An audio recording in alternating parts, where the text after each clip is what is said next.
So the UN is slamming Canada. Canada's in trouble. They are denouncing the temporary foreign worker program and referring to it as a breeding ground for modern day slavery. Take a look. A recently released UN investigation says Canada's temporary foreign worker program serves as a breeding ground for contemporary forms of slavery. The allegations that are made in the report would come as no surprise to any immigration lawyer in Canada. The UN Special Rapporteur into contemporary forms of slavery points to how many temporary workers are tied to an employer through a closed work permit, meaning they're only allowed to work for the company that sponsored them to come to Canada, leading to examples of what he says is underpayment, wage theft, physical, emotional, and verbal abuse. The Special Rapporteur came to these conclusions in part during a 2-week trip to Canada last year. So this has been going on for quite some time now, and there have been several reports from temporary foreign workers who have launched complaints about the way that they have been treated when coming up under the temporary foreign worker program. The problem is that the closed work permit that was referenced in this video, which is also referred to as the employer workers permit, makes them beholden to their employer. And the employer controls everything, right down to their living conditions, their health care. This is why they feel like they can control the foreign workers, and they are abused physically, verbally. They have been SA'd. A lot of them get very ill because of the lack of health care. Some of them have been since unalived, and they're just sent back to their country as though they're just a disposable piece of trash.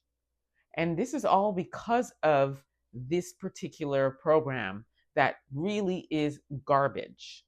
It is inhumane, and this is why the UN is looking at it and calling it a form of modern day slavery, because that in fact is what it is. You have multiple foreign workers living in one small space, sharing one bathroom. The plumbing and bathroom conditions are absolutely horrible. You've got flooding toilets, you have feces bubbling over all over the floor. There are rats, rodents, cockroaches. The living conditions are absolutely horrific.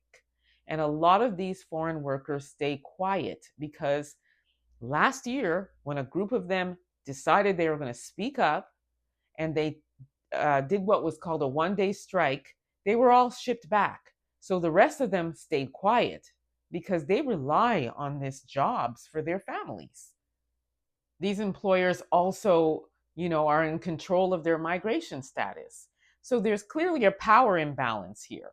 And so what the UN is calling for is them to end this program. And the other solution is to provide these foreign workers with permanent status. This way, it loosens the control that they have on the workers, and the workers can now get all of the benefits that a permanent resident has today, which is healthcare. You have the option to work for any employer that you want. So a pathway to permanent residency is the key recommendation under this report, so that our foreign workers that come up can be better taken care of. I really hope and pray that they're able to pull this off, because I do know that they're probably going to have a lot of resistance. And also, it'll probably take years and years and years for this to be corrected. Because on one end, we have this going on, but on the other end, we have the immigration minister, Mark Miller, saying that they're going to be limiting the amount of foreign workers that are going to be coming this year. So there's different spectrums going on here. So I will be keeping my eye on this. We want to see the migrant workers being treated fairly and being treated humanely, and we need to eliminate this breeding ground for modern day slavery. It's just not acceptable. Let me know what you all think about this. Don't forget to like, subscribe, and share this content. Until next time, please be safe, everyone.